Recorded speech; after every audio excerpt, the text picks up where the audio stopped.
당신의 삶을 바꾸는 토크쇼 정치합시다. 2부 문을 열었습니다. 전국 총선 판세의 축소판, 충청권의 민심을 알기 위해서 저희가 대전을 찾았는데요. 자, 오늘 앞서서 이제 변호사님께서 식당에서 이제 민심을 좀 들으셨다면 이번에는 우리 이사장님 택시 타신 이야기 좀 들어야 될 텐데. 네. 네, 많이 듣고 오셨다고 아까 벌써 일부에서 네. 말씀하셨어요. 네. 제가 띄엄띄엄 했는데 네. 이 얘기를. 그러니까 저도 대전에 친구들도 많고 그런데 대전 중남북에. 근데 제 친구들한테 들은 얘기보다 훨씬 일목요연하게 그 얘기를 해주시더라고요.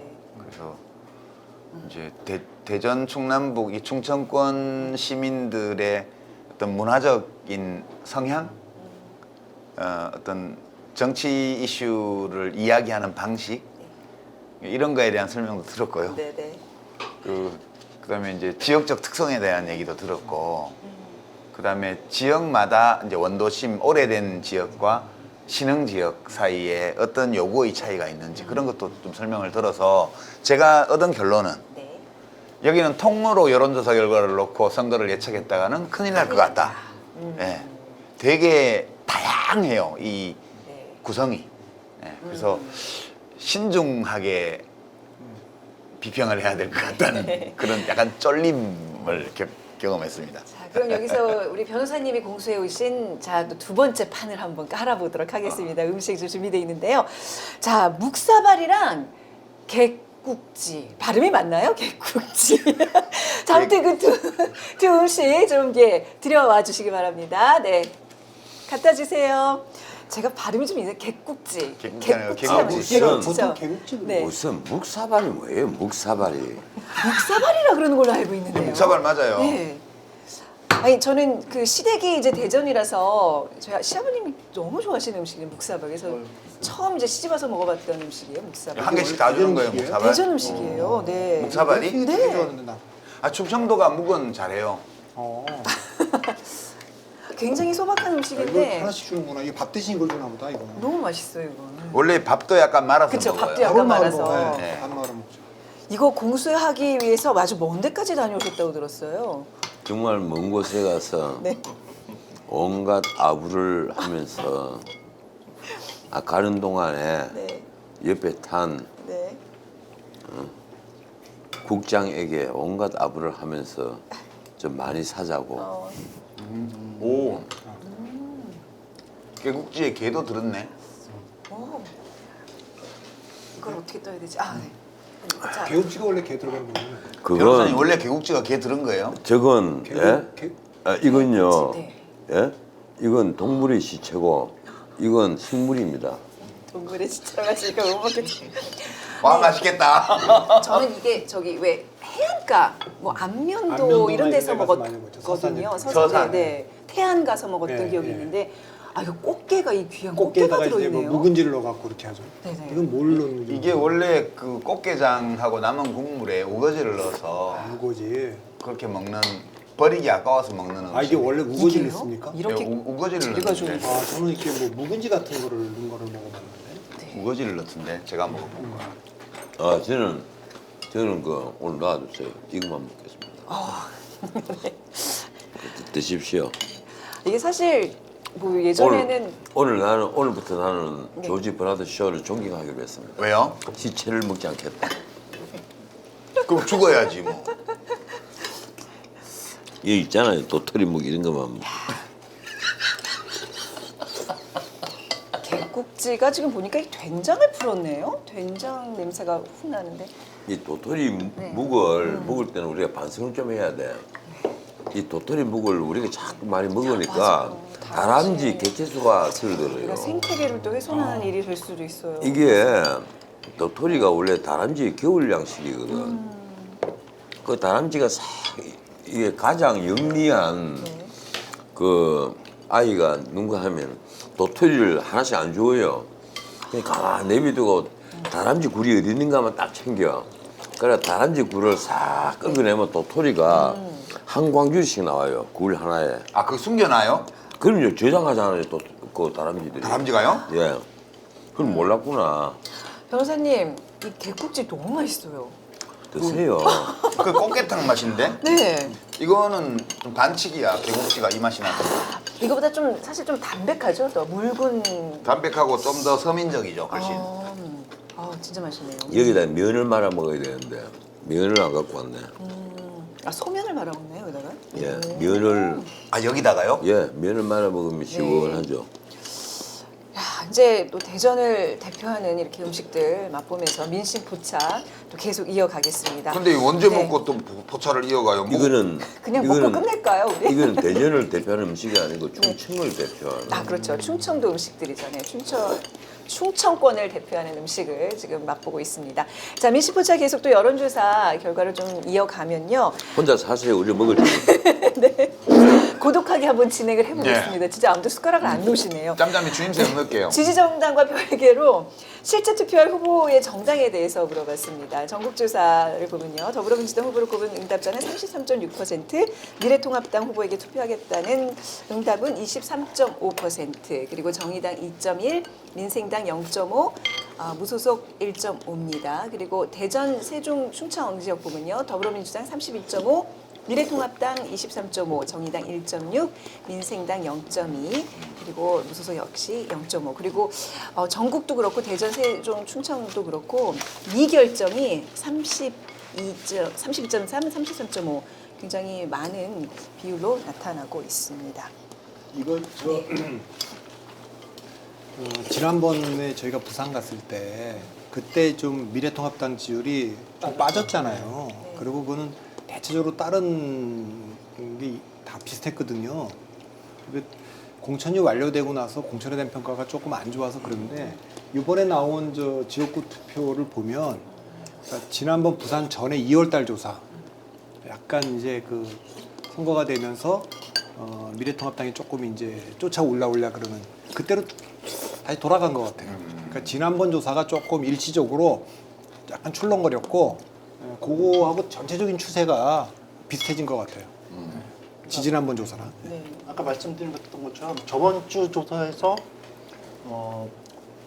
미래통합당 지지율이 하락했던 게 미래통합당을 찍겠다는 비율이 떨어지고 미결정층이 늘어났었거든요. 근데 저기 보시면 아시겠지만 40%까지 늘어났었고 저층이 사실은 대부분 보수의 기반이 되는 그런 지역이었었고요. 이번 조사 결과를 보면 그 보수층에서 다시 이제 그 미래통합당 후보를 지지하겠다. 그 비율이 다시 조금 복원이 됐고 말씀하셨던 것처럼 복원이 됐고 더불어민주당에 대한 지지율은 그 당시 이제 지지율이 유지가 되는 이제 그런 상황이죠. 아까도 내가 말씀드렸지만 그 무당청 혹은 그 뭐 중도청으로 자기 의사를 드러내지 않는 사람이 저게 아마 미결증에 포함되어 있을 거예요. 저 사람들이 그 민주당을 지지하는 쪽보다는 통합당을 지지하는 쪽 비율이 거의 2배를 좀 넘고 있다. 이걸 보면 결국 저 사람들 중에 얼마나 투표장에 많이 가느냐 하는 문제예요. 근데 데이터가 있는지 모르겠는데요. 저렇게 선거 2주일 전에 미결정으로 있는 분들하고 그다음에 어느 당 후보를 찍기로 결정한 분들하고 사이에 투표 참여율이 어떻게 다른지를 보여주는 데이터들이 있어요?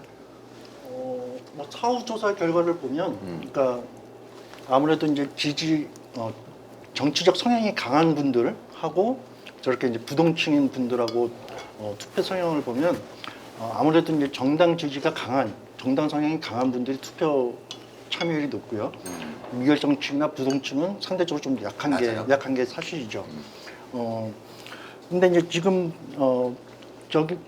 저희 지금 조사 결과는 전국 여론조사 결과지만 패널 조사 결과를 보면 그 지지의 변동을 좀 볼 수가 있거든요. 이제 그렇게 놓고 보면 전체적으로 빠졌던 보수층이 복원이 되면서 지지율에 약간 그 보수 정당의 지지율이 상승한 건 맞지만 지난 조사에서 지역구에서 미래통합당을 찍겠다고 했던 그 사람들이 얼마만큼 이번 조사에서도 유지되는지 그리고 민주당 후보를 지지하겠다고 했던 사람들이 얼마나 유지되는지 그 비율을 보면 이번 조사에서는 미래통합당을 그대로 지지하겠다는 비율이 한 94% 정도가 되고요. 그리고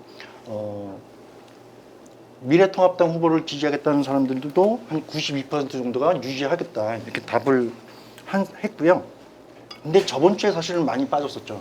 저번 주에 유지율을 보면 더불어민주당이 91%, 미래통합당이 한 81%, 한 10% 정도까지 빠졌었던 게, 그러니까 지금은 이번 주에는 좀 대등한 수준으로까지 올라온, 이제 그게 이제 복원이 된 거고, 다만 그 미결정층에서 유입된 이런 비율들을 보면 이번 주 그 패널 조사 결과를 보면 더불어시민당으로 유입된 비율이 조금 상대적으로 좀 높았던 그런 결과가 확인이 된다. 한 16.8% 정도가 이번에 이제 그 더불어시민당 지지를 하겠다는 걸로 나왔고 비례. 예. 그리고 미결정이었다가 미래한국당 지지로 오겠다고 했던 게 미래통합당 후보를 지지하겠다고 온 게 한 11%, 한 7% 정도가 네. 이제 그 여당 쪽에 좀 유리한 결과가 나왔었고요.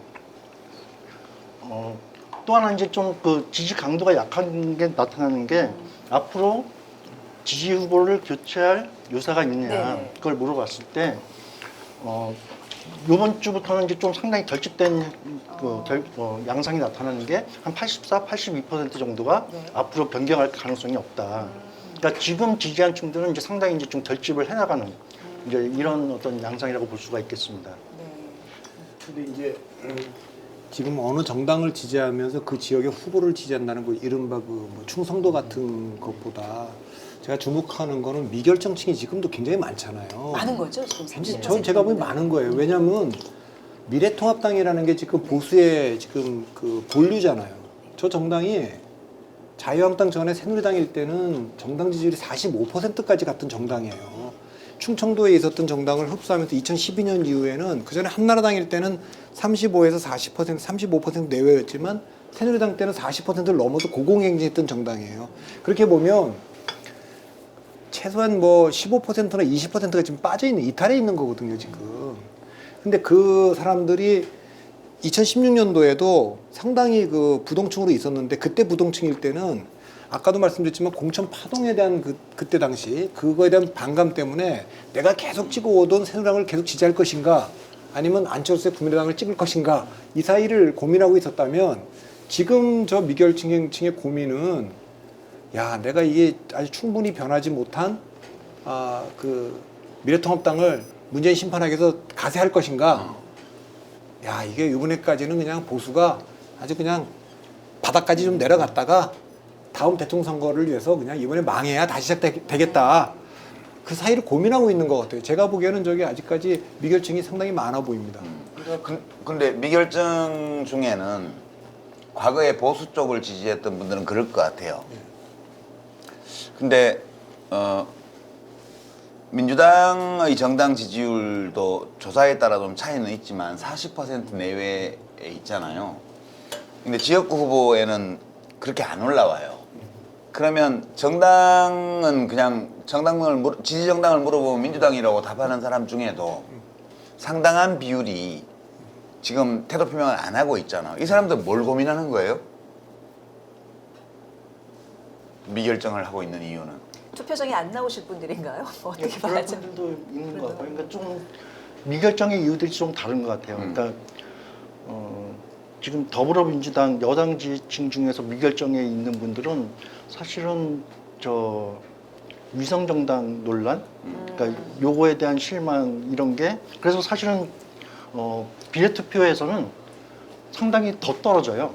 그거는 그거는 열린민주당이 있어서 그런 거고. 예. 근데 전체적으로 총량으로 봐도 그 비례투표에서도 미결층이 여당 쪽은 비례투표에서 미결층이 많고. 그건 이해가 돼요. 예. 왜냐하면 열린민주당, 정의당, 그리고 더불어시민당 중에 어디를 찍어야 될지를 고민하는 요구가 제 주변에도 많거든요. 그러니까 저거는 아까 위에 지금 저 민주당 지지가 있잖아요. 예. 저분들하고 미래통합당에 지금 지지를 한다는 분들은 대개 그 정당들 찍을 것 같아요. 그 지역 당의 예. 후보들을. 그러면 이제 스윙하고 있는 저 가운데 미결층층들이 다 있는 건데 비율로 보면 전 중도 보수 쪽이 좀 조금이라도 더 있을 것 같고 왜냐하면 그거는 그렇게 생각하는 거는 요 데이터를 보는 게 아니라 지난 그러니까 10년, 20년, 30년을 쭉 보면 있었던 그 정당의 그 포지션이라는 게 있잖아요. 이제 그걸 비춰봤을 때 그렇기 때문에 그분들은 그렇다 치고 민주당을 지지하는 사람들 중에는 문재인 대통령에 대한 기대나 민주당에 대한 기대가 있었을 거예요. 촛불에도 나가고. 근데 그거에 대해 좀 실망한 사람들도 있지 않겠어요? 그 당내에 뭐 이를테면 조국 정국에서도 비판적인 민주당 지층들이 있을 수 있으니까 그분들은 자기 지역구의 후보들 또 이번에도 민주당을 지지할 것이냐 아니면 또 자기 지역의 후보가 어떤 성향의 후보냐에 따라서 아직까지는 조금은 더 고민할 수는 있다고 봐요. 네. 그러나 보수 쪽은 변호사님이 좀 설명해 줄 필요가 있는 것 같아요. 아니 그 어제 뭐 이 여론조사와 달리 어제 그 각 정당의 그 정당 투표에 대한 여론조사 결과가 갈 동아일보 같으면 창간 100주년 기념으로 한 게 나왔고 오늘 아침 신문에 실렸죠. 그리고 또 계속 그 다른 데이터들이 남았는데 나는 이번 선거에 있어서 지역구 선거는 정당 투표의 그 하고 각 지역구에 대한 그 이제 각 지역에서 우리 지역에 무슨 후보를 보고 그 뭐 여론조사도 응한단 말이에요. 그 차이가 조금 접대요. 그 접대는 이유가 뭐냐 보니까 역시 우리가 지금까지 계속 말해온 대로 그 양당 공천에 대해서 어떤 그 민주당 쪽은 역시 공천에 대해서 불만이 좀 적고 그건 아마 그 현역 의원님들은 거의 다 경선을 거쳤기 때문에 그럴 겁니다. 그리고 통합당 쪽은 뭐 경이 어찌됐든 간에 불만이 많아요. 공천이 이게 뭐냐 하는 그리고 특히 그 미래한국당 비례대표 정당을 공천 파동을 보면서 그런 불만이 상당히 많이 그 높아졌어요. 그래서 그 지역구 후보에 대한 그 선호도에도 영향을 미친 게 아니냐.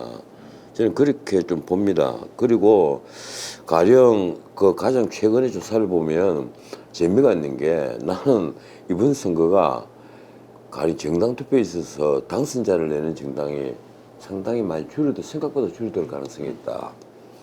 가장 지금 이게 어려움에 봉착한 정당이 정의당입니다. 정의당은 심상정 후보가 면목이 없다면서 눈물까지 닦았으니까 자칫 잘못하면 이게 데이터에 따라서는 뭐 한 7%, 8%까지 나오는 게 있어요. 있는데 특히 열린민주당이 친조국, 친문 강조를 엄청나게 하고 그리고 지난번에 이제 민주당이 플랫폼 정당으로 처음에 만들 때 시작했던 정계련, 정치개혁연합이 결국은 플랫폼 정당이 못 되고 해산을 했잖아요. 해산을 하면서 어떤 이 정통 진보 좌파의 어른들이죠. 그쪽에서는 어른들의 어떤 실망감, 좌절감 이런 것이 반영이 좀 됐겠지만은 하여튼 정의당이 지금 그 파편을 한꺼번에 다 맞아버린 거예요. 우리 유판스가 원래 있었던 고향 아니에요, 정의당이. 중간에 잠시 머물렀던. 예, 잠시 머물렀지. 살았던 그래서 곳이죠. 이상한 옷 입고 춤도 추고 했잖아요. 또 그러신다. 그거는 우리가 부인 못 하잖아. 근데 그거 재밌더라고요, 변호사님. 그거 엄청 화면에 재밌지. 나왔는데 정말, 그것 때문에 정의당이 살았던 거예요. 초콜릿 공장 찰리 네, 다시 한번 들어주세요. 어떻든. 들지 마세요. 진짜. 지금 현 상태로 보면 이렇습니다. 지금 가령 마지막 가장 최근 조사는 이제 동아일보 창간 100주년 기념 그 정당 투표 조사인데 그 선호도를 보면 그래 그 결과를 시뮬레이션 해보면 통합당은 한 17번까지 그리고 민주당이 놀랍게도 13번 정도까지. 열린민주당이요? 예. 아니 열린민주당의 더불어시민당이. 더불어시민당이 이 경우는 뭘 의미하는가 하면 왜 이게 중요한가 하면요. 민주당이 자체에서 선발한 그 비례대표 후보들을 11번부터 배치를 했단 말이에요. 11, 12, 13, 14, 14번이 김홍걸 후보입니다. 김홍걸 후보가 낙선하는 선까지 되어버린 거예요.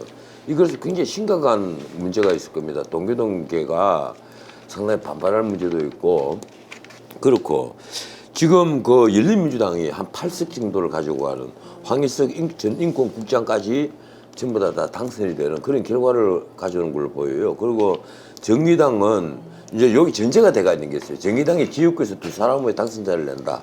지난번 선거처럼. 만약에 지난번 선거처럼 당선자를 내지 않으면 이게 열린민주당 아니 더불어시민당이 한 석을 더 뺏깁니다. 피해를 좀 더 입어요. 그런데 어떻든 정의당은 생각처럼 안 되고 4석에서 5석 정도. 네. 그 나머지는 놀랍게도 당선자를 낼, 참고로 국민의당이 3번 3명 정도. 나머지는 당선자는 민생당도 당선자를 못 내고, 뭐 우리 공화당은 신문 일면에 가끔 광고까지 하잖아요. 해도 당선자를 못 내고.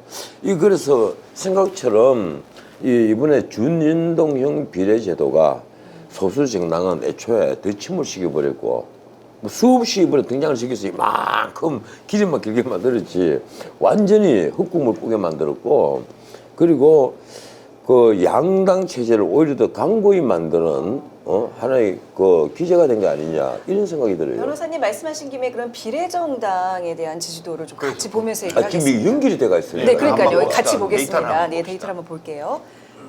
네. 자, 전국으로 먼저 보면 더불어시민당이 17.3%, 미래한국당 20%, 정의당 4.9%, 열린민주당이 6.6%, 국민의당 2.6%, 미결정은 36.6%입니다. 야, 이것도 데칼코마니야. 여기 이제 대전세는 국민의당이 충청도 거의 비슷하고. 국민의당이 3%가 안 되잖아요. 네. 근데 지금은 국민의당이 여기에 언제 건지 모르겠는데 국민의당이 요거보다는 거의 다른 데이터들은 거의 한 4% 이상은 다 나와요. 이거 이번 주에 한 거잖아요. 네. 36.7%가 있으니까 저 상태에서 저걸 다 모르는 문당까지 한 40%를 빼고 다시 100%를 그렇지. 내면 이제 올라가죠. 기본적으로 올라갑니다. 예, 기본적으로 올라가겠죠. 네, 이게 그 올라가는데 문답이 있으니까. 비례정당 문제는 저는 핵심이 이건 것 같아요. 열린민주당의 약진이 양날의 칼이거든요. 그러니까 민주당 입장에서 보면 사실 이 문재인 정권과 가까웠던 뭐그 혹자의 표현은 뭐 대통령의 입도 와 있고 칼도 와 있다 뭐 이런 얘기까지 하는데 저 분들이 당선자를 많이 내기 위해서는 저 열린민주당을 지지하는 분들은 이제 조국 정국에서 굉장히 강력하게 조국을 지지했던 분들 아닙니까? 그 분들을 끌어들여야 될 겁니다. 아까 8번 황희석 후보가 8번에 위치해 있는데 그 정도 가려면 계산으로 한 17%까지 가야 될 것 같은데요. 15%. 15%, 네. 17%까지 가야지 될 텐데 그렇게 하면 그럴 가능성도 좀 있다고 봐요. 아까 말씀하신 더불어시민당에는 앞번호에는 사실 뭐 민주당의 정체성하고 딱 맞는 분이 아닌 분들이 있으니까 말이죠. 근데 그러면 그럴수록 사실 이번 총선에서 지역구 선거죠. 지역구 선거에서 미래통합당은 가능하면 한교안 대표가 좀 안 보이게 좀 감추고 싶고 그다음에 민주당은 조국을 감추고 싶은 거 아닙니까? 또 그리고 지난번 코로나 이후에 1월 달까지는 사실은 굉장히 뜨거웠는데 2, 3월 달에 좀 안 보이고 그래갖고 이제 지지율이 좀 올라왔는데 열린민주당이 상당히 득표하기 위해서는 굉장히 저걸 이슈화해야 할 수밖에 없고 또 실제로 굉장히 강하게 지금 이슈화하고 있어요. 지역구에서 어떨까 저게? 근데 이제 저는 저 데이터를 이제 어떻게 해석하냐면요. 투표율을 60%로 봐요. 총선 투표율을요? 예, 60%로 가정을 하면 그만큼이나. 60%로 그냥 가정을 네, 네. 하는 거예요. 가정을 하면 그 40%를 구성하는 게 저기 전국에서 보면 36.6 미결정에 4.5 모름무응답 이걸 합치면 이제 그냥 약 40%예요. 그러면 지금 나와 있는 지지율에서 곱하기 1.6 정도를 하면 득표율이 이게 정확하다면 이제 그러면 이제 되게 의석수를 계산할 수 있어요. 계산할 수 있는데 문제는 저 미결정의 사유가 저 36.6%가 되는 전국적으로 저 미결정의 사유가 뭘까? 이렇게 본다면 미래한국당은 크게 많이 득보지는 못할 거예요. 왜냐하면 미래한국당 보수 지지자들의 선택은 미래한국당하고 국민의당 사이의 선택이에요. 선택이 비교적 심플한 편이에요. 고민하는 사람의 비율이 그리 많지는 않아요. 근데 이 범진보 지지층들 경우에 보면 이거 더불어시민당을 너무 안 찍으면 그러면 이제 전 변호사님 말씀대로 누구는 떨어지는 거 아니야? 10몇 번까지 되면 11번부터가 이제 그 민주당에서 후보들이죠. 추천한 후보들인데 민주당에서 추천한 후보들 영입 인사들이 떨어지면 어떻게 이 걱정이 한쪽에 있고 다른 한편으로는 그래도 열린민주당이 보니까 열린민주당이 비례대표 공천을 잘했어요. 어떤 면에서 잘했냐면 지금까지는 당만 보고 이제 비례표를 찍어줬는데 이번에는 저 당은 이상하게 지역구 선거를 안 하는 당이니까 아주 지명도 높은 후보들을 세워놓고 공중전만 열심히 한단 말이에요. 그러다 보니까 저 사람도 국회 갔으면 좋겠는데 그럼 도대체 이걸 내가 나눌 수가 없으니까 어디를 찍어야 돼? 이 고민을 하는 사람이 엄청 많아요 지금. 그래서 저 미결정 중에는 뭐 데이터는 없지만 더불어시민당과 열린민주당 또는 정의당 사이에서 고민하는 갈등을 하고 있는 유권자들이 되게 많아요.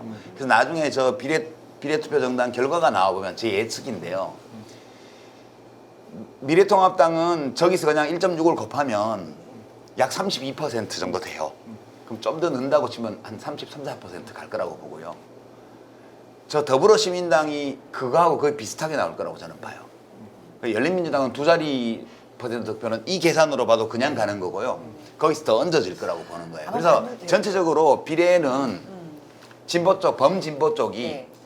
범보수 쪽보다 훨씬 많을 거다. 그렇게 저는 예측합니다. 가장 이사장님한테 좀 듣고 싶은 답 중에 하나가 열린민주당의 약간 적통 문제예요. 열린민주당은 예, 적자인가요, 서자인가요, 성이 다른 형제인가요? 이거 어떻게 우리가 DNA 검사를 네, DNA 검사를 해야 되는 어떻게 생각하시는지. 이제 DNA 검사는 총선 후에 나올 거고요. 네네. 그러니까 지금 논쟁이 상당히 재밌는 게 이제 손혜원 의원이 거기 홍보 책임자인데 뭐 적자 서자 이런 건 따질 필요가 없고 우리는 효자다 이렇게 얘기를 했어요. 그러니까 민주당 쪽에서 전략기획위원장이 우리는 그런 자식 둔 적 없다 이렇게 얘기를 했어요. 그러니까 이 구도가 어떻게 되냐면 콩지가 되는 거예요. 약간 콩지 팥쥐의 콩지처럼 돼요. 혹은 뭐 무슨 들장미 소녀 캔디, 그러니까 뭐 외로워도 슬퍼도 나는 안 울어 이러면서 씩씩하게 가는 거예요. 그리고 진짜 우리가 그 집 자식인지 아닌지는 선거 끝나고 나서 여러 가지 행동에서 DNA가 나타날 거다 이렇게 주장을 하는 거죠, 그냥. 그래서 저거는 양날의 칼은 아니고요. 그 열린민주당 공천자의 대부분이 사실은 민주당이나 다름없어요. 제가 보기에는 일부 몇 분 정도가 민주당에 합류할 생각이 약하거나 또는 다른 생각을 가지고 있고요. 그 상위 순서에 공천된 거의 대부분의 후보자들이 그러니까 민주당 의원들이랑 똑같아요. 그리고 더불어시민당도 앞에 10번까지가 이제 시민사회 추천이나 혹은 소수정파 추천이잖아요. 근데 거기도 10명 중에 10명이 다 될 거니까 10명 중에 한 7, 8명은 그냥 민주당이에요. 두 명 빼면 두 명 빼놓으면 뭐 민주당과 다름이 예. 없는데 민주당이네 위성 정당이네요. 그 두 명조차도 보면 민주당과 거의 생각이 같죠. 그런데 나는 그 정말 놀랍게 생각하는 것은요. 어제 나온 그 더불어시민당이 중앙선관위에 냈던 주요 공약 10개 예. 이제 각 정당이 내잖아요. 그런데 전 국민에게 60만 원씩 기본소득 준다. 근데 그 재원을 더 놀라운 게 그겁니다. 그 재원을 어디서 마련하느냐. 모든 국민은 자기들이 버는 돈의 15%를 여기에다 기여금으로 내야만 한다. 그리고 문제가 또 소득 재분배를 완전히 하겠다는 거예요. 거기다가 화력발전소는 뭐 환경생가를 받고 원자력 발전소는 위험세를 받아서 뭐 전기가 올라가든 말든 그것도 재원에 보태겠다. 그리고 모든 토지에게는 1.5%의 돈을 걷어가고 이게 재원에 보태겠다. 난리가 났죠. 예, 그거 취소하고. 예, 그거 하나만으로 난리가 날 판인데 거기는 북한은 좋은 이웃이라는 말도 들어가고 네. 뭐 기타 등등등등등. 근데 이게 단순히 에피소드가 아니에요.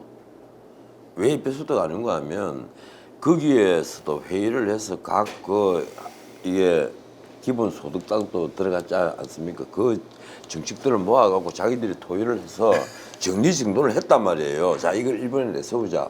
다들 동의를 했던 거예요. 그래서 제출을 했고 처음에 민주당에서 돌아간 분위기가 이상해졌거든. 근데 이게 뭐냐고 난리가 났을 때 처음에는 발끈했다고 이쪽에서도. 응? 발끈해서 다만 10번 북한이 우리 이웃이라는 것은 우리 기준점 맞지 않다 하는 식의 얘기까지 나왔어요. 그래 놓고 나서도 더 자꾸 이게 문제가 확대될 것 같으니까 그걸 철회를 하고 빼내고 우리 새로 서겠어요 이렇게 얘기를 했는데 코미디죠. 이게 나는 뭔가 하면 내가 지금 그 뉴스를 딱 봤을 때 드디어 가면을 벗고 자신의 사회주의 정당인 것을 드디어 공개를 하는구나. 예. 드디어 커밍아웃 했다. 부지불식간에 진심이 나왔구나. 커밍아웃 했다. 이건 사회주의도 아니고 거의 뭐 준공산주의야. 죽을보다 더 하니까 이거 정말 내가 그랬어요. 속으로 무슨 놈들이구나. 이제 이렇게 떳떳하게 내놓고 커밍아웃을 한다고 하구나. 근데 이제 변호사님이 웃자고 하시는 말씀일 텐데요. 이게 코미디예요. 약간 뭐가 코미디냐 하면 이제 미래통합당에서 만든 위성정당 미래한국당은 아예 당대표가 우리는 공약이 없습니다라고 얘기를 했어요. 우리 위성정당이니까 공약 같은 거 필요 없어요. 우리 공약은 그냥 미래통합당입니다. 이렇게 얘기를 했고요. 공약이 없는 당이에요. 총선에 후보를 내서 지금 여기 표현은 1등인데 지금 그 2등은 소수점파하고 뭐 시민사회 추천 이렇게 섞어서 해놓으니까 자율적으로 한다고 자기들끼리 했다가 민주당하고 안 맞는 걸 내놨다가 지금 다시 걷어들인 거고요. 공약이 제대로 제일 있는 거는 정의당이고요. 뭐 그거 찬성하던 얼마나 역시 많은 고향을 잊지는 못하네. 고향은 아니에요. 고향은 아니고 제가 잠시 살았던 집인데 그러니까 그것이 그 공약이 얼마나 많은 시민들의 동의와 지지를 구하든 구하지 못하든 간에 정의당은 오랫동안 만들어왔던 자기들이 공약을 냈고요. 그 다음에 열린민주당 저기는 진짜 1호 공약을 검찰개혁부터 시작을 해갖고 그 다음에 2호 공약 언론개혁해서 이게 더불어민주당 이외에 저 사람들을 좀 부담스러워했는지 그러니까 더불어민주당은 중도부터 시작해서 진보까지를 아우르는 큰 정당이고 싶은데 저 사람들은 너무 선명한 거예요. 그래서 이 스토리를 보면 서자가 맞아요.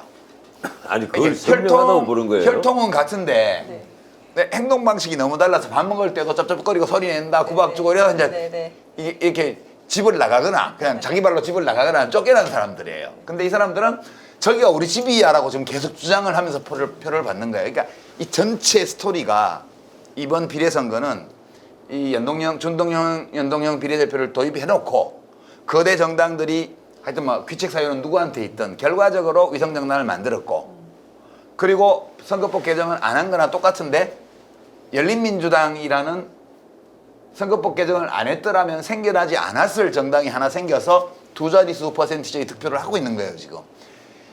이게 무슨 드라마도 아니고 그냥 그런데, 웃으면서 보자고요. 아니 근데 이게 그냥. 경우에 따라서는 말이죠. 네. 아니 친문 친조국을 계속 내놓고 그래서 문자 그대로 강성 친문을 전부 다 열린민주당으로 다 끌어모으겠다.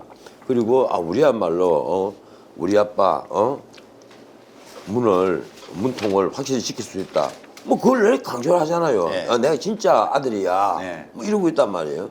그 더불어시민당은 지금 이게 만약에 어제 낸 공약이 뭐 이게 장난도 아니고 말이야 장난이라고 만약 한다면 그냥 이거 서자도 아니고 이거는 주어온 애 다리 밑에서 주어온 애 아니에요. 적자인데 행동이 개차반이에요. 아니 그까지는 아니고 행동이 책임감이 부족한 적자에 해당되는 거고. 아니 세상에 이거 어제 나온 게 뭐 보니까 기가 막히더구만. 아이고 변호사님이 전체 토지 갖고 있는 사람에게 1.5%씩 돈을 거두겠대 매년. 그러니까 더불어시민당의 공약이 어디가 잘못된지 알겠죠. 아니 저런 도둑놈들이 어디 있어. 아니 그러니까 지금 변호사님으로 하여금 이렇게 마음 편하게 마구 공격할 수 있는 거리를 제공했다는 점에서 왜냐면 난 땅이 없으니까. 그러니까 더불어시민당은 공약을 잘못 낸 거예요. 그거는 그분들이 잘못한 거예요.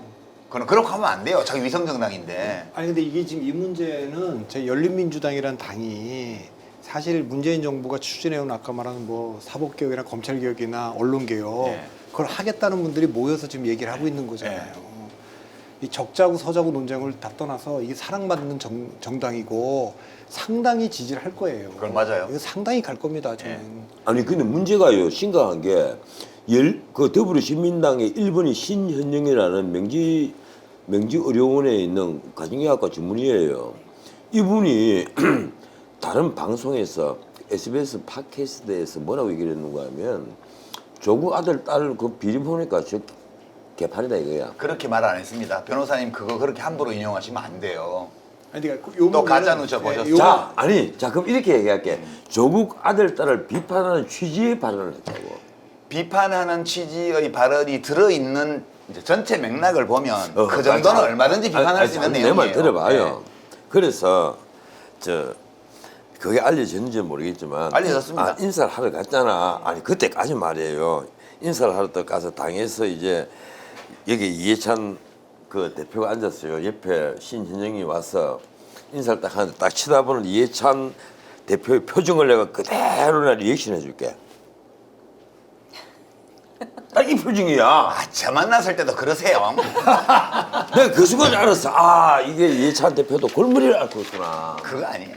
그러면 왜 하필 그때 건강도 안 좋으시고 지금 이번에 아무리 계시잖아요. 건강이 안 좋아도 그 한 카스의 사진이 모든 것을 다 나타내는 거예요. 그 카스는요. 그 사진 컷이라는 건 거두절미의 초절정 수준에 있는 거예요.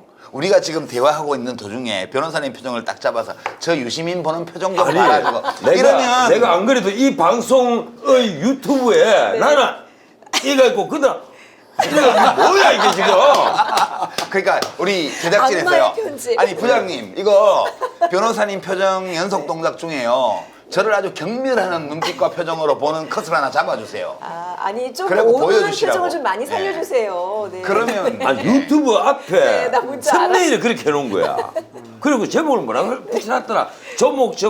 조목 박살내는 네. 뭐 네. 유판서? 네. 어? 아니 그거는 편집할 때 유시민 시점 그거잖아요. 제가 주인공인 영화니까 그런 아니 거죠. 근데 내 표정이라 그러면 네. 원한 점자는 자, 그럼 그 표정을 위해서 군자다운 변호사님, 표정이라 예, 하지. 그 표정 좀 근데 지어주세요. 네. 하필 네. 이런 걸 올려놨어. 온화한 표정, 온화한 표정. 저기 한 변호사님 봐요 네. 봐요 그냥. 송구한 말씀이오나 군자는 그런 것에 개의치 않습니다. 예. 그럼 혼자 군자 하세요. 나 군자 안 할래. 어? 자, 근데 이게 돌아갔으면 보면 아니 열린민주당이 네. 생각보다는 뭐 어떻게 탄생을 했든 이게 지금 도덕적인 문제가 아니기 네. 때문에 저 여론조사 나왔잖아요. 네. 그 나온 거보다 좀 미결정이 지금 많은데 그 고민을 하지만 결국 열린민당 찍을 가능성이 있는 사람들이 많이 저기 있다고 좀 봅니다. 네, 포함돼 있죠. 저거 있는데 그 딜레마는 우리가 이제 그 문재인 정권이나 민주당의 선거 전망이 갈수록 조금 나빠지고 이거 그래서 결국 비례정당 위성정당 할 수밖에 없었던 이유가 조국 정국이었고 1월 달까지만 해도 뭐 인밀이 칼럼으로 민주당만 빼고 또 추미애 법무부 장관이 뭐 공소장 공개하니 많이 막 이랬잖아요. 근데 그 뒤에 코로나 정국이 오고 공천이 되면서 이게 지금 다 덮여 있는 상황이었어요. 그렇죠.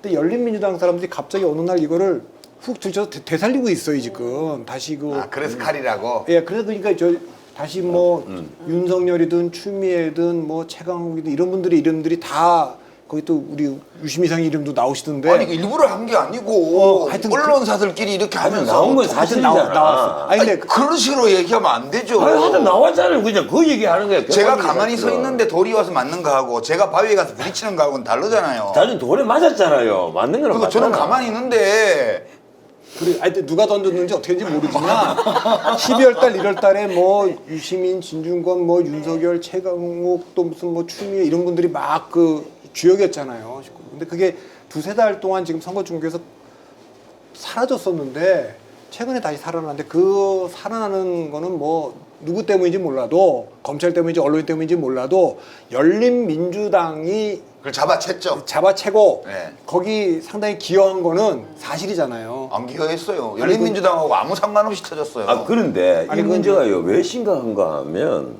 이게 조금만 이게 지금 도화선에 또 불이 붙은 거예요. 뭔가 하면 뭐 그 유공은 그 아무도 아니고 야 유공 그 그러니까 먼지야. 저는 가만히 있었는데. 먼지고 사실 이게 조국이냐 아니냐는 것은요 결정적으로 20대 초반부터 30대 한 중반에 이르기까지 사실 30, 40대는 문재인 대통령이 든든한 후원자였는데 이게 이 열렬한 그 후원자들 든든한 지지자들을 한꺼번에 등을 돌 수 있는 큰 계기가 된단 말이에요. 어떤 말인가 하면 지금까지 우리가 균등한 기회를 넣어 찾다가 이거 뭐냐 이래 된 거예요. 저 조국이란 자는 돈과 권력으로 좋은 교육을 아들 딸에게 독점시켰어 편법으로. 그래서 권력과 돈을 역시 물려줘야 한다. 이렇게 된 거예요. 이게 그래서 조국을 감춰야 되는데 웃지만은 실제 20대에게는 그렇단 말이에요 지금. 그렇지 않습니다. 이 문제가 아무리 그렇지 않다 하더라도 네. 이건 사실이에요. 그런데 그렇게- 이게 지금 봐봐요. 김남국을 처음에 금태섭에게 딱 붙였을 때 당장 경향신문 같은 신문에도 이건 조국 대 반조국의 다시 발화되고 있다.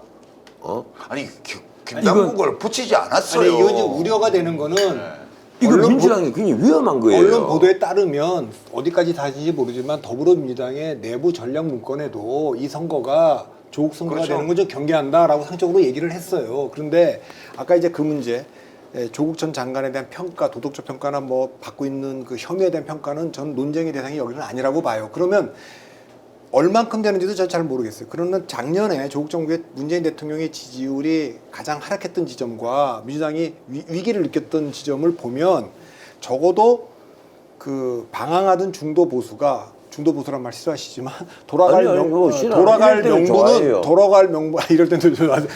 명분은 좀 있고 문재인 대통령을 지지했고 민주당을 찍었던 사람 중에 이 폭이 많지 않더라도 일부는 이것 때문에 이탈할 가능성도 있기 때문에 이게 좋은 건 아닌데 그러니까 이제 민주당은 이걸 이슈화 안 해요. 안 하죠. 그러니까 민주당은 이걸 이슈할 리가 없고 이제 제가 우선 두 가지 점을 좀 강조하고 싶은데 이 열린민주당 관련해서는 민주당은 이 선거를 그냥 정부가 이 전염병을 막고 그다음에 이 경제 위기에서 하루빨리 벗어나기 위한 그런 정책에 집중한다. 이런 분위기로 선거를 치르고 싶어 하죠. 슬로건도 그거죠. 국민을 지킵니다. 예, 그렇게 이제 선거를 치르는 거고, 요 열린민주당은 약간 2부 리그 성격이에요, 2부 리그. 그러니까 1부 리그를 민주당이 하고 있는데, 민주당의 플레이 스타일이 좀 마음에 안 든다는 관객들이 좀 있는 거예요. 요 관객들의 취향에 맞춘 2부 리그 팀이 하나 생긴 거예요, 지금. 그래서 여기는 메인 무대에는 못 올라와요. 비례 후보밖에 없고 그렇기 때문에. 그냥 공중전을 조금 하는 거예요. 뭐, 홍보물도 좀 이쁘게 만들고 SNS 통해 갖고 마케팅도 많이 하고 이렇게 해서 자기들은 최대한 당선돼 보자. 이제 그렇게 하는 거니까 민주당은 이쪽을 메인 무대에 안 올리려고 할 거고 못 올라가요. 그거고. 두 번째는 당선되고 나서 그럼 이 사람들이 어떨 거냐. 순치래요. 제가 보기에는. 그냥 민주당하고 합쳐가지고 민주당은 일부가 돼요, 그냥. 그리고 이제 그 개인적으로 조금 튀는 행동을 하는 국회의원이 있다고 할지라도 전체적으로 보면 당 지도부의 뜻에 따라서 맞춰가는 그런 의원들이 될 거라고 저는 봐요. 근데 다만 약간 이번 총선에서 이 비례선거와 관련해서 열린민주당이 예전부터 우리 사회에 존재해왔던 일정 수의 전투적인 리버럴, 그러니까 전투적 자유주의자예요. 여기가 독자적으로 안정적인 기반을 가질 수 있는 세력까지 안 돼요. 제가 해본 게 그건데 몇 번 시도해봤지만 그 안 되더라고요. 다만 이런 국면에서 아주 일회적으로 표를 한번 한 15% 내외까지 결집시켜 볼 수 있을 정도의 사회적 기반을 갖고 있어요. 그게 진짜 일회적인 사건이에요. 이런 일은 다시는 없어요. 그러니까 이제 한 번 있는 거니까 그냥 연극 무대 구경하는 셈치고 그냥 보면 된다. 그러니까 저도 거의 전적으로 동의하기 때문에 야, 이것이 이제 꽤 좌파가 계속 늘어나요. 분위기가. 네, 전적으로 진짜 동의하신다고 죄송한데 그러잖아. 저희가 진짜 지금 아니 근데 11시간 그런데 두 가지만 하고 마무리하면 안 될까요? 그러니까요. 지금? 아니, 요 말씀만 드려보고. 근데 이게 지역구에 어떤 영향, 지역구 선거에 미칠 영향이 좀 있을 거라는 거예요. 제가 더 이상 얘기는 안 하겠습니다. 예, 예. 네. 이거 저 다음 주에 또 얘기 또 이어가면 되니까. 맞아요. 자, 더불어민주당과 이제 미래통합당 총선 목표는 원내 일당이 되는 거겠죠. 거기에 대한 또 여론조사를 해봤습니다. 양당의 목표 의석수는요. 먼저 이번 선거에서 양당의 목표 의석수는요. 더불어민주당은 지역구 130석에 비례대표 20석 내외, 미래통합당은 지역구 120석에서 25석에 또 비례대표 20석 내외를 목표로 하고 있는데요. 자, 그렇다면 국민들은 제1당을 어디로 예측을 하고 있을까요? 여당인 더불어민주당이 1당이 될 것 같다는 의견이 46.6%, 야당인 미래통합당이 1당이 될 것 같다 19.6%, 비슷할 것 같다는 의견이 20.9% 나타났습니다. 손들한 거 아니었어요?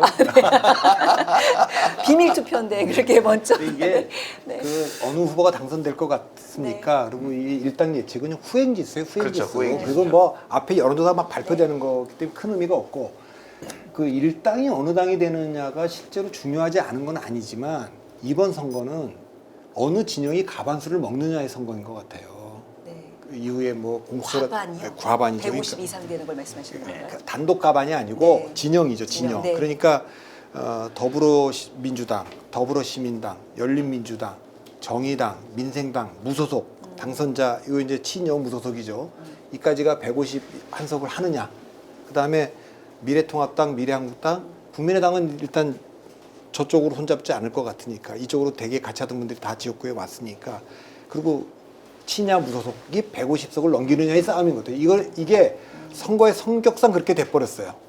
그게 일당보다는 가반수에서 한 석이라 더하는 정당 그 싸움이 치열할 것으로 보입니다. 지금 우리가 여론조사 언론에 보도된 걸 볼 때 두 가지 지표가 나오죠. 첫 번째는 지지율. 지역구 같으면 지역구 후보들의 지지율. 그 다음에 당선 가능성에 대한 설문조사 결과. 그 두 개가 나오는데요. 지지율은 그냥 지지율이고 당선 가능성 지표는 후행 지수라고 그러셨잖아요. 그러니까 나는 A 후보를 지지하는데 A 후보가 신인이고 B 후보가 현역이고 다선이다. 이러면 되게 B 후보가 이길 거라고 응답을 해요. 자기는 A 후보 지지한다고 해놓고. 근데 여론조사 결과가 한두 개 떡 나왔는데 보니까 A 후보가 이기네? 내 생각과 다르네? 나만 지지하는 게 아니고 되게 많은 사람이 지지하는군. 그럼 그 다음에 여론조사를 받으면 당선 가능성도 A 후보가 될 거야 라고 답을 하게 돼 있어요. 이제 이게 후행지수인데 요 데이터도 왜 이렇게 나오냐 하면 각종 여론조사에서 민주당, 더불어민주당이 우세한 걸로 나오거든요. 이게 사람들이 그걸 어떻게 알아요? 어느 당이 일당일지 어떻게 알 수가 있냐고요. 자기 주변에서 어느 당 지지하는 사람이 많은가 이거 하나 하고, 두 번째는 그걸로도 알 수 없으니까 여론조사 결과 나온 거 보니까 민주당이 우세. 그러니까 저렇게 나오니까 저건 별 의미가 사실은 별로 없죠. 없어요. 예, 사실. 예, 저도 왜 그 동의하는가 하면 사실 이게 각 지역에 당선자를 내는 것은 역시 그 지역 후보들이 또 인물 경쟁이란 말이에요. 난 그래서 이번에 선거판을 흔드는 각 그 공천 잘못의 아주 대표적인 두 지역이 하필 이 충청도에다 있어요. 이 청주의 상당 지역구에서 그 정우택을 빼내가지고 그냥 그 홍대에다가 넣었단 말이에요. 도종환 의원. 예, 그래서 지금 도종환 의원하고 거의 박빙으로 약간 밀리고 있는데 난 이 경우는 진짜 박빙이라고 봐요. 사이버스 감안을 하면.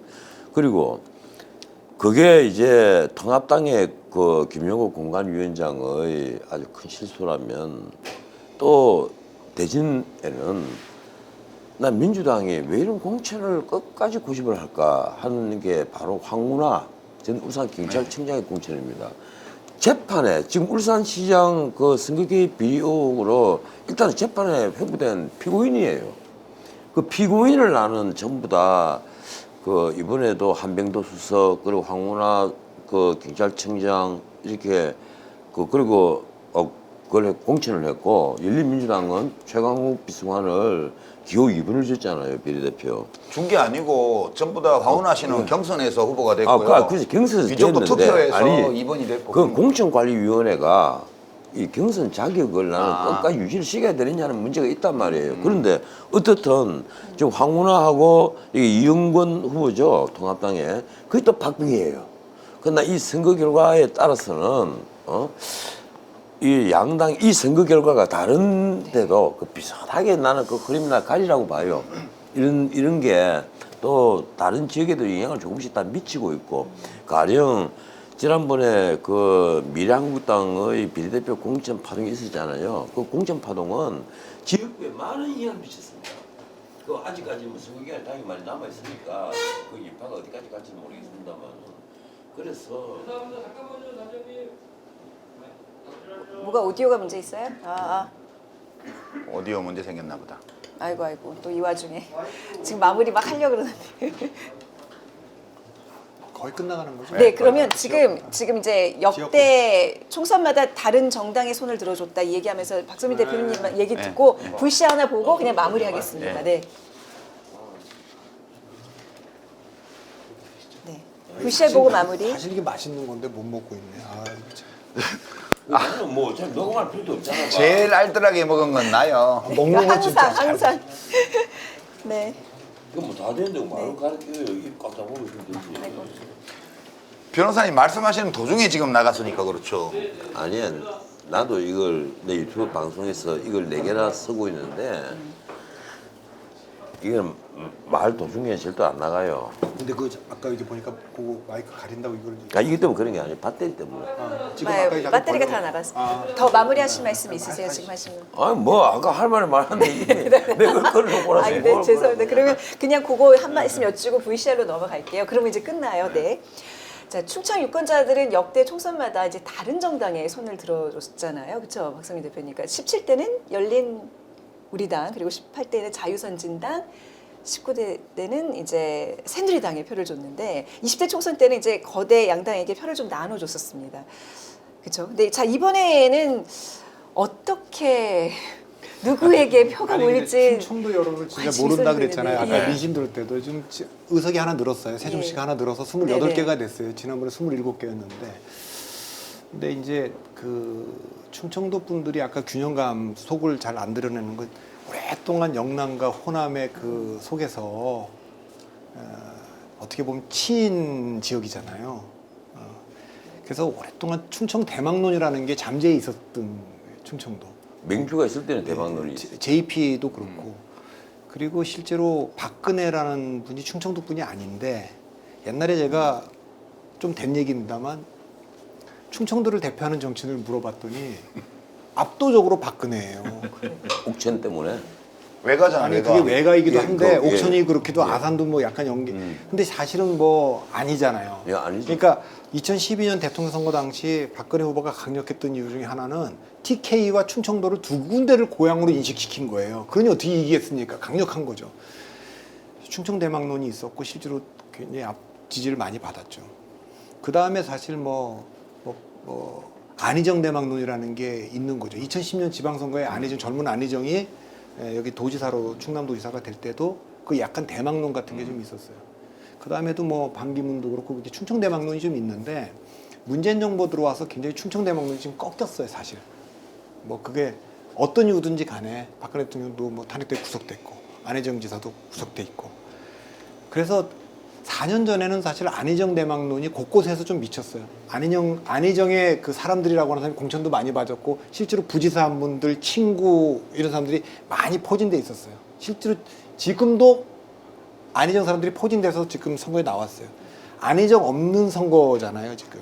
이게 이제 충청도에서 어떻게 영향을 받을까? 그리고 충청도 분들이 안희정 대망론이 꺾인 것을 어떻게 해석할까? 네. 이거에 따라서 지금은 잘 여론조사엔 잘 안 나오는데 저는 그게 이제 작동하면 네.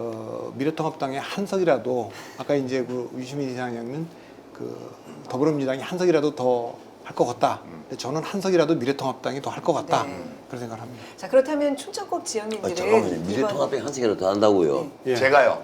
아니 저는 감사합니다. 변호사님이 안 감사할 것 대표님이 같아요. 주시는 건 나는 아니니까. 통합당을 지지를 하지 않지만 네. 그러나 네. 우파가 한 시간이라도 더 한다고 하니까 어. 믿음직한 아니 그좀 통합당을 지지 안 하신다는 아니 건 말이 안 우파인지 약한지 되죠. 모르지만 불과 몇 개월 전까지 네.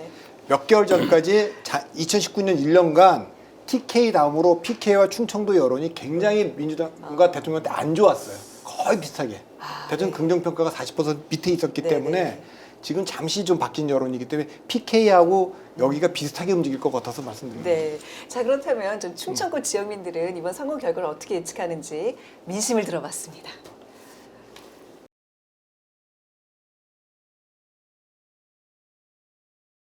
여당 쪽이 많이 나오지 않을까요?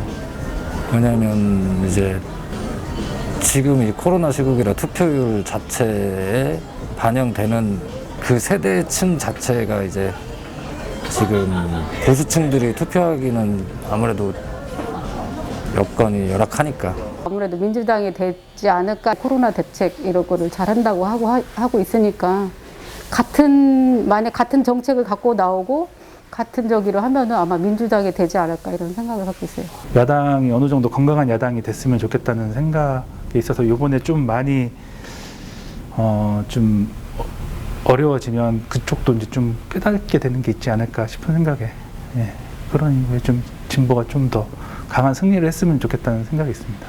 솔직히 처음에는 보수가 이길 거라고 생각을 했는데 지금은 예측을 못 하겠어요. 왜냐면은 진보 측이 지지 세력이 너무 좋더라고요.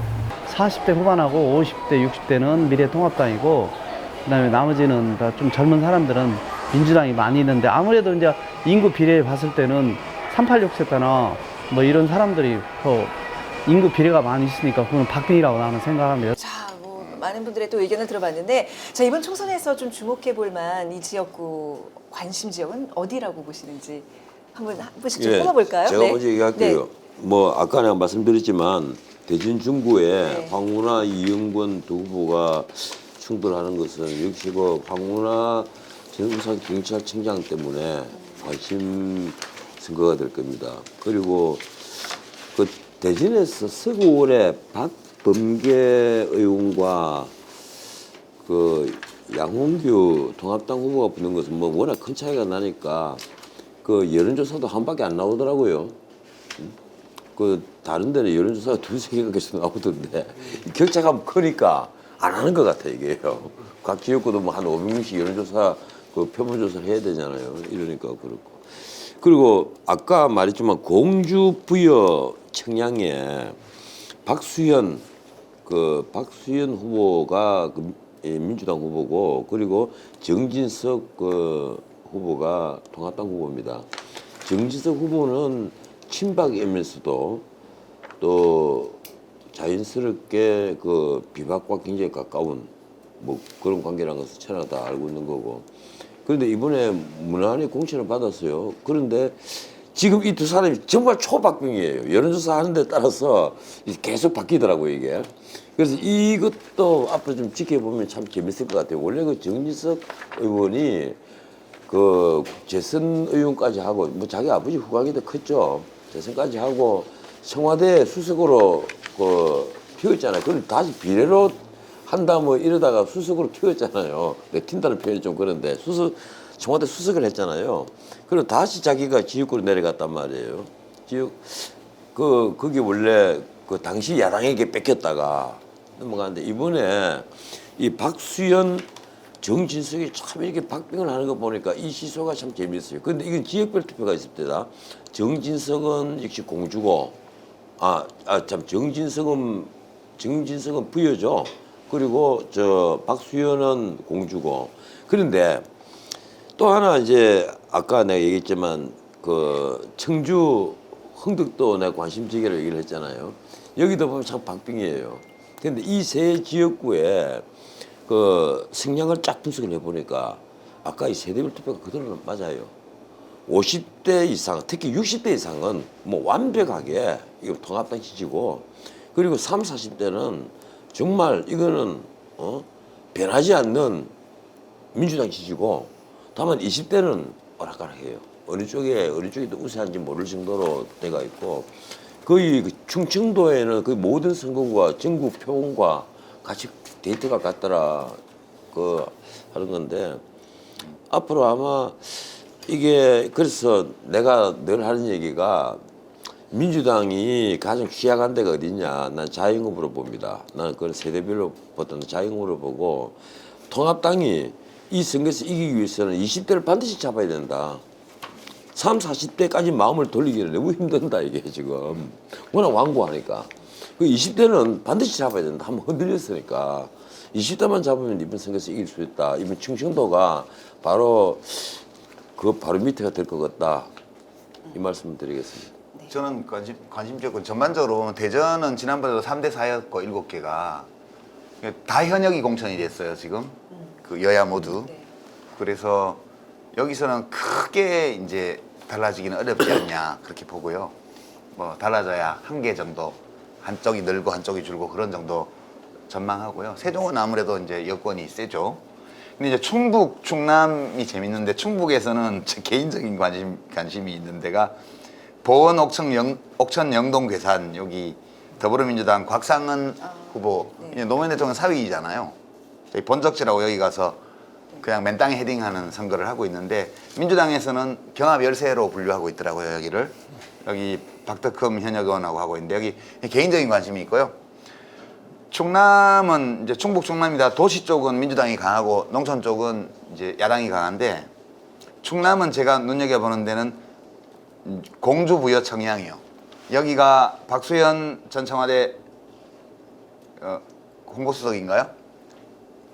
청와대 대변인. 대변인. 예, 전 청와대 대변인하고 미래통합당 전진석 의원하고 이제 지금 붙었는데 만약 여기서 민주당이 이긴다면 충남에서는 압승할 가능성이 있어요. 여기를 통합당이 못 지키면 정진석 의원 개인의 문제이기도 하지만 여기를 못 지키면 충남에서는 좀 많이 어려울 거다. 그 여파가 크겠죠. 예. 그래서 요 지역을 지금 눈여겨보고 있어요. 제가 한 가지만 더 보태자면 이 대전에 이제 새로운 신도시 유승이잖아요. 유승을에 이 김소연 후보가 통합당 후보입니다. 그런데 이 후보 참 재밌어요. 그 원래 민주당 사람이에요. 민주당 시의원을 했는데 민주당에서 이러이러한 문제가 있다 이래가지고 그 문제를 터뜨리고 큰 논란이 됐어요. 지역에서. 그래서 탈당을 하고 바른미래당이 됐단 말이에요. 근데 바른미래당이 이제 그 해체가 되면서 나와서 이게 통합당에 입당을 한 거예요. 그런데 바른미래당에는 거기에 신용현 의원이라는 사람이 그분도 여성입니다. 신용현 의원이 똑같이 통합당에 입당을 했어요. 그리고 거기 또 육동일이라고 한국당의 대전시당 위원장이 있단 말이에요. 그래서 세 사람이 경선을 했습니다. 그런데 이 김소연 가장 약할 것이라는 김소연 후보가 경선에서 이긴 거예요. 이겨서 누구와 붙는가 하면 사선인 이상민 의원과 붙습니다. 이상민 의원은 원래 민주당 의원이었다가 자유선진당으로 왔다가 다시 자유선진당이 흔들리니까 다시 민주당에 갔어요. 그 다음 선거에서. 그래서 두 후보 다 서로 옷을 바꿔 입은 그런 사이인데 자, 이번 선거에서 그 결말이 한쪽은 젊은 신인 여성이고 한쪽은 사선의 중진 남성 의원이고 이 대결이 상당히 지금 지역에서 관심을 갖고 있는 모양이에요. 신용현 의원은 뭐 다른 문제 때문에 포기한 거죠. 뭐 포기는 했지만 그래도 일단 경선까지 갔단 말이에요. 저도 눈여겨보도록 하겠습니다. 그래서 나는 이 선거도 앞으로 우리 민주주의가 진일보하는데 앞으로 많은 영향을 미칠 만한 한 사건이 될 거라고 저는 봅니다. 왜 그러면 신인이 등장을 해서 경선을 통과하고 그리고 본선까지 이긴다면 이건 하나의 사건이 되죠. 이기긴 좀 어려워 보이더라고요. 근데. 글쎄. 지금은 약간의 차이가 있어 보이는데 좀 많이 차이가 있는데. 제가 지원 유세를 한번 할까 생각 중입니다. 자, 이제 마무리하겠습니다. 네. 자, 이번 총선 판세의 캐스팅 보팅을 쥔 이 충청권 민심을 오늘 민심포차에서 이렇게 분석을 해봤습니다. 다음 주에 인사드릴 민심포차가 이제 마지막 회인데요. 서울에서 이 수도권 민심을 함께 얘기 나눌까 합니다. 또 어떤 생생한 여론들이 우리를 기다리고 있을지 기대가 큽니다. 자, 오늘 함께 해주신 네 분 감사드리고 다음 주에도 꼭 함께 하시는 겁니다. 네, 고맙습니다. 네. 자, 정치합시다. 여기서 마무리하겠습니다. 안녕히 계세요. 네.